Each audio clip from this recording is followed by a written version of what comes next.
Well, here at the university, we've been studying cases of children who report past lives since the 1960s. I got involved in the late 1990s, but it's been going on for a long time. And we chose this area to look at the question of, is there something that survives after death? And there are different ways in, and one way in are these reports of children who remember a past life. We focus on children partly because they are the ones who are typically reporting a past life. It is very young children who start coming out with these things. But it also has the advantage of, we know that they have not been exposed to various kinds of things in the environment that as adults, we all accumulate a lot of information over our lives, but a 2-year-old not so much. So it's good that they are the ones who sometimes in vivid detail are describing a past life.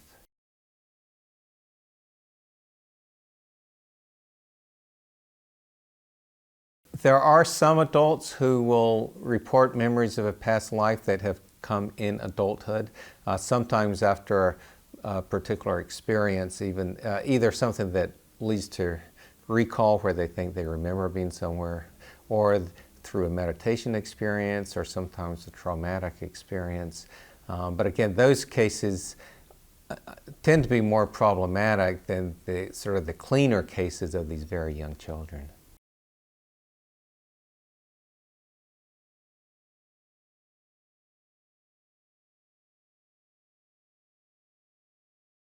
So the children tend to be very young when they start talking about a past life. The average age when they start talking is 35 months. So it's usually like a 2 or 3-year-old who starts coming out with these things. Sometimes just slowly tidbits that come out where they'll say, oh, when I was big, I used to do this. Sometimes it starts very emotionally, where they will suddenly start talking about previous parents or bad things that happened to them. And then there are times where it starts where something seems to stimulate the memory. They will see something and say, oh, I did that in my last life. But they will add to the story, and there are various details that will come out, usually focused on things from near the end of the previous life. Including how the previous person died. So in 3/4 of the cases, the child talks about how they died in the past life, and it's often violent or sudden kind of death. And they'll also describe people from near the end of the past life. So it's as if their memories have just kind of picked up and carried on from where they ended in the last life. Many of them will show great emotion about missing people, typically the previous family and the previous parents. And some of them will speak sort of in the present tense. They'll say, you're not my real parents, my parents live in such and such place. Whereas others will put it more in the past tense of like, when I was big before, or in my last life, these were my parents, that kind of thing.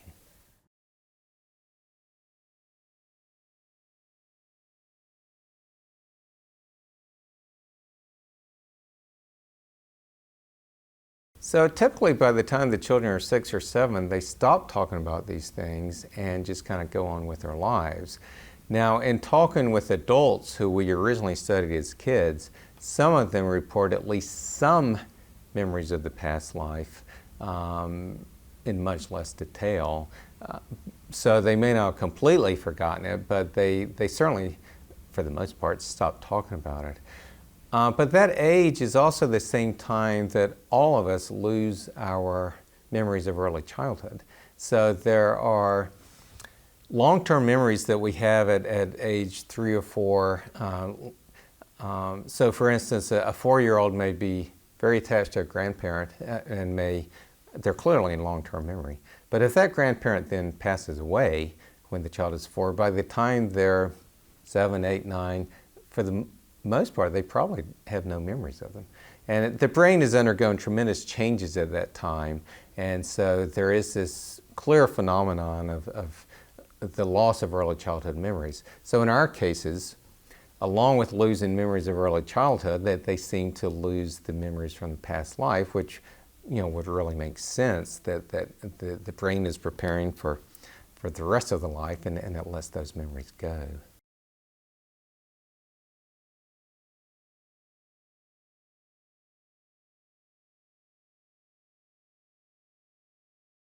Yeah, so for the most part, these kids are acting just like any other kids. But then they will have these times where they get really focused on these memories. It can often be during relaxed times, after a warm bath or during a long car ride or something like that. And some of them at other times seem to have no awareness of the memories. If the parents ask them about it, they just are blank about it. There are other kids who seem able to access the memories at any time, but they don't necessarily talk about it all the time. So they are small children having kind of a typical life, except for these times where they recall these memories.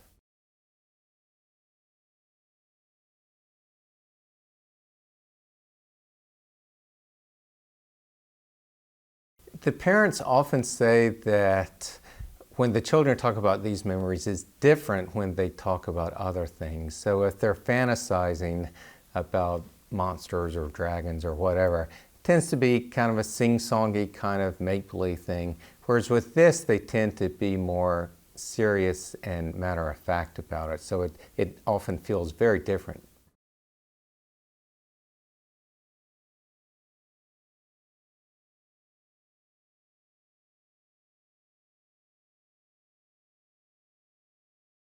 So some of the children show behaviors that seem connected to the past life. So in the violent death cases, 35% of those children show phobias toward the mode of death.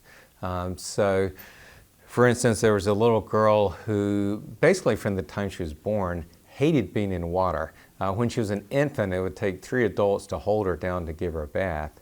And then once she got old enough to talk, described the life of a girl in another village who had drowned in an accident.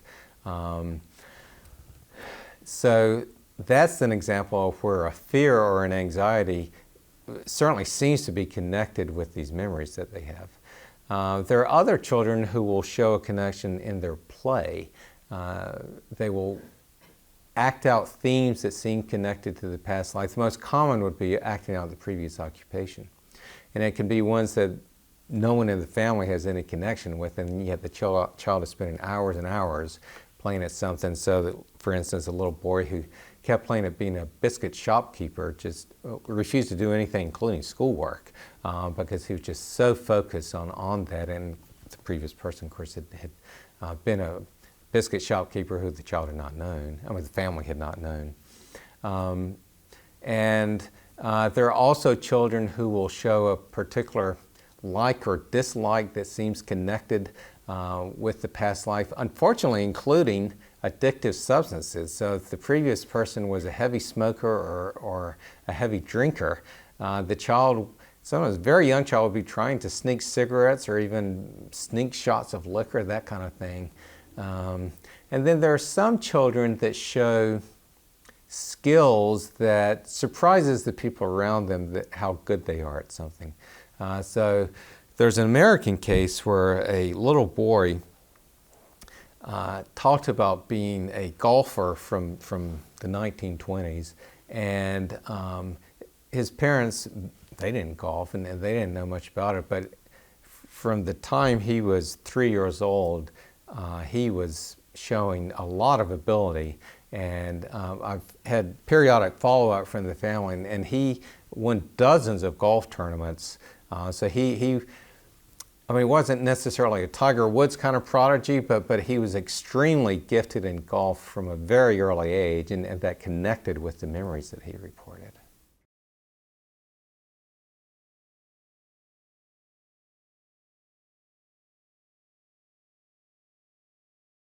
In a number of cases, the child is born with birthmarks or even full birth defects that match wounds, usually the fatal wounds, on the body of the previous person. And some of these can be quite striking. with these defects. So, for instance, there was a little boy who remembered the life of a boy in another village who had lost the fingers of his right hand in a fodder chopping machine. And then the second boy was born with no fingers on his right hand. And there are a lot of cases like that, including gunshot victims. So Ian Stevenson, who started all this work, he listed 18 cases where the child was born with double birthmarks, ones that matched both the entrance wound and the exit wound on the body of the previous person. So with these cases, I mean, when we get them, we certainly try to verify that the child's birthmarks or birth defects actually do match with the previous person. So we try to get autopsy reports or police reports or whatever that detail what the body looked like.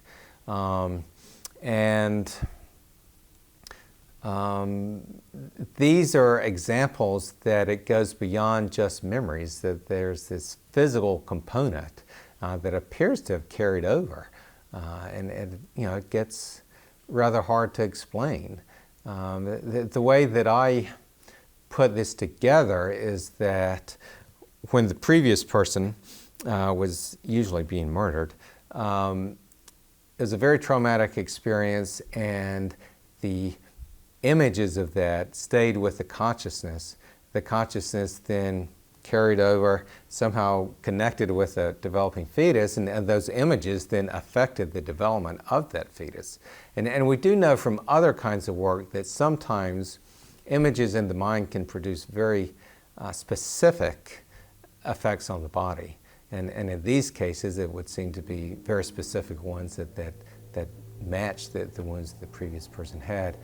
And in many of the cases, it's not just sort of an ordinary, typical birthmark like most of us have, but they can be unusual. They can be, well, again, the birth defects are certainly unusual. But even with the birthmarks, they can often be large, or they can be puckered, or they're distinctive as opposed to just the typical ones.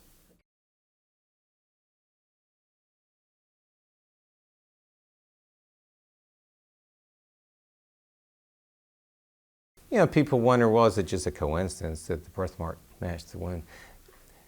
And certainly there can be coincidental matches, but it has to match the body of the person that the child has the memories of. So it would be a sort of a double coincidence that they have all these details from the past life, and it just so happens they also have physical marks that match from the previous person.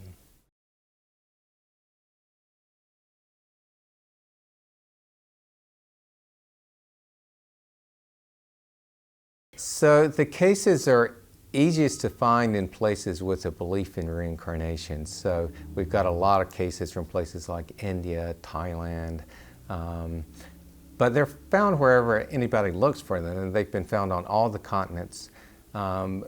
We used to think that they were very rare in the United States, but it may just be that they're harder to find here because parents generally do not spread the word that their child is remembering a past life here, because people may think that it's weird. Fortunately, we don't have to find cases here because they find us. So with the internet and with email, we get reports all the time from American parents saying that their children are describing memories of a past life. So we've had well over 100 cases a year recently, and we continue to get more and more.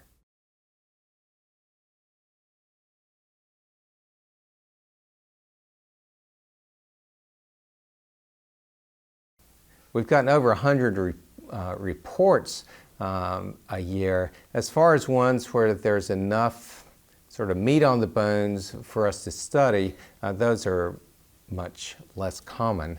But altogether over the years, we've studied over 2,500 cases, including several hundred American cases.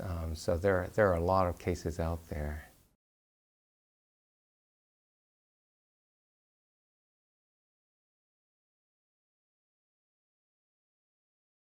When a child starts talking about a past life, we encourage the parents to be open to what they're saying, but not necessarily getting too interested. I mean, we don't want parents to start peppering the child with questions, partly because it may be upsetting to them and partly because that may lead the child to make up answers, which then makes it very confusing. But to be open to it, and when the child is wanting to talk about these things, to listen, and we really encourage them to write down the child's statements so that we have the documentation, because typically parents don't really think enough to be keeping a record. They're just parenting their child. But having that record can be very important to us. And then sometimes the children are very upset about their memories. They may be crying on a daily basis about how much they miss their parents from the last life. In that case, we encourage the parents to convey to the child that they respect what the child said. I understand that you miss these people or that these things happen to you, but now you're with us and you're safe and we're going to have this life together. So it recognizes what the child said, but also emphasizes that the past is in the past and that now they have this life. And that can often be helpful, and also sometimes the children will visit the previous place, and again it confirms to them that the memories they had were really memories, but it also points out that kind of life has gone on, that the families, the previous families, if they meet them, have gotten older and have their own lives, and it helps them put that more in the past and resolve it, and then get more focused on the present life. And then, if they're intrigued or the child is getting a lot of details, we certainly like to hear from the parents, and preferably before they've done a whole lot of research on their own about the previous person, so that we can then do research, objective kind of searching ourselves to see if we can find the previous person whose life the child seems to be describing.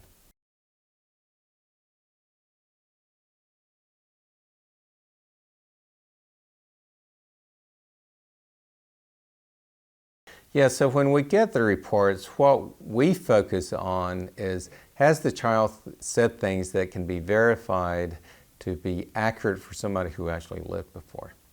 And also looking at the question, could they have learned this information through some sort of ordinary means?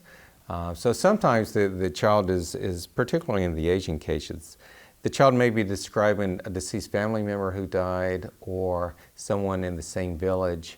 And some of those cases can be quite interesting, but there's always the question of whether they learned that information through ordinary means. But then where we get the cases where that's simply not possible.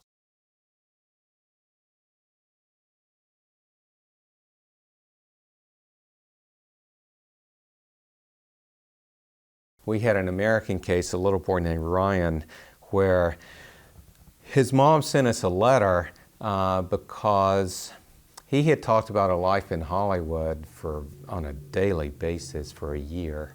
And she eventually got some books about Hollywood to try to help him process it. When they were looking through one day, they came to a picture from an old movie.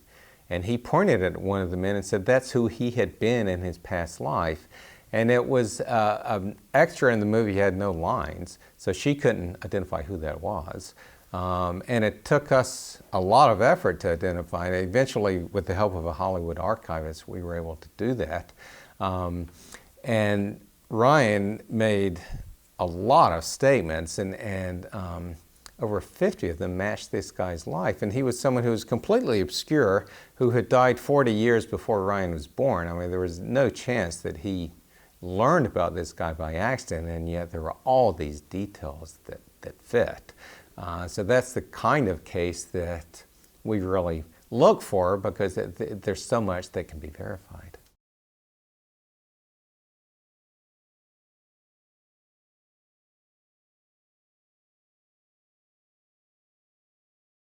So one thing we did was to develop a strength of case scale where the computer assigns points to each case based on a number of things that we code for. So verified statements are a big part of it. Birthmarks or birth defects that match wounds on the previous person. behaviors that the children show, unusual behaviors that seem linked to the past life, and how much distance there is between the child and the previous person, the previous family. And that then arrives at a score, and we can look to see what correlates with a stronger case versus a weaker case. So for instance, we looked at, does the parents' initial enthusiasm about the child's statements, does that correlate with how strong the case eventually looked to be? The concern being an enthusiastic parent may build up the case so it ends up looking stronger than it really was.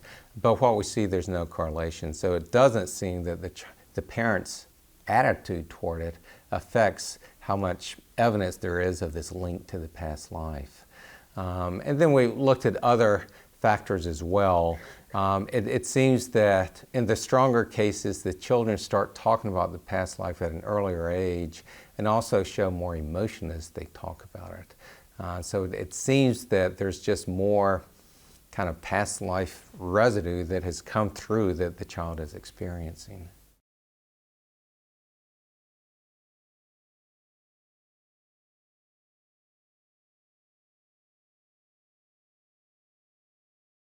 As far as we can tell, that the belief in reincarnation among the family or the people that the child knows does not correlate with how strong cases can be. So we have some very strong American cases where the family had never given reincarnation a second thought.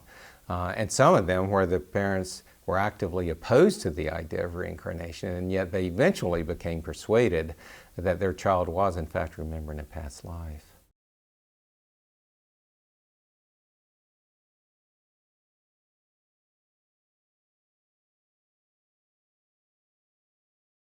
So about 20% of the children, in addition to talking about a past life, will also report memories of events that took place between lives. So after the previous person died and before they were born.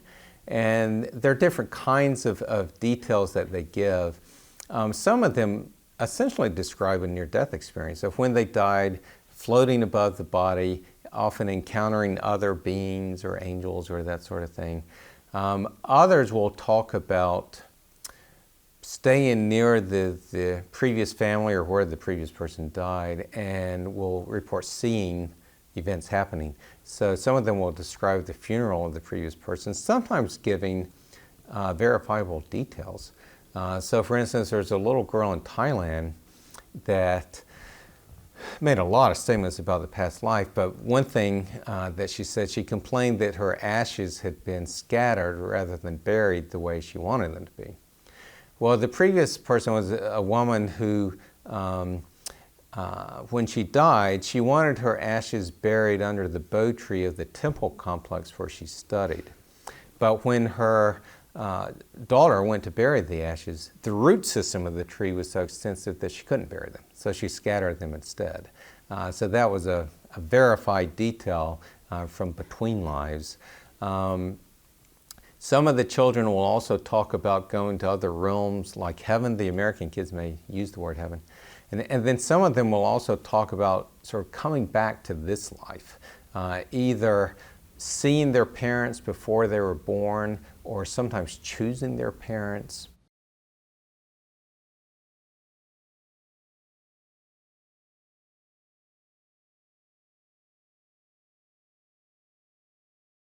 Well, explaining something like that gets tricky, but what it suggests is that there is a continuation of experience and a continuation of something that is not just you have one life and then you have another, but there's this continuation. So it's one might use the term spirit or soul or consciousness, but something that has continued on and even gathered new knowledge. So that it appears that whatever this consciousness is, that it continued on and then entered the developing fetus and is present in the young child. Well, I think the simple explanation is that the child has a memory of a past life. And how they got that memory is something that we have to speculate about. I mean, again, the most straightforward explanation is that they lived that life before. But again, there may be other ways that we don't understand, other things about consciousness or spirituality that make it more complicated than it appears.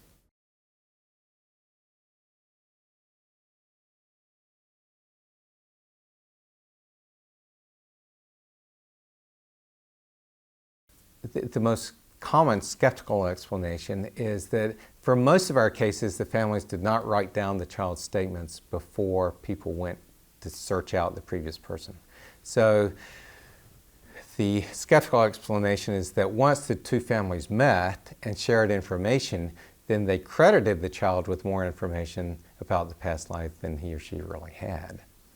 But then we get these cases where people did write down things. And what we find is that in those cases, the children actually, there are more statements that it turns out match with the previous life rather than less.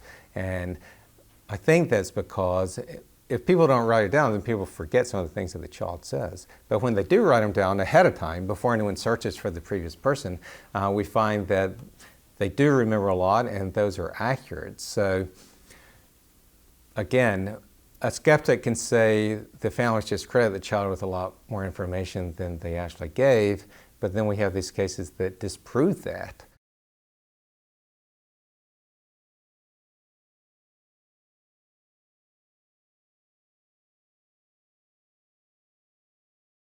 Well, we never say that these cases are proof of reincarnation or of past lives, because there's no perfect case, just like there's no perfect medical study. I mean, there are always potential issues that could make it not what it appears. So I think we can now say we have good evidence that some young children have memories of a life from the past, but that's not the same as saying that we've proven that they remember a past life that they had.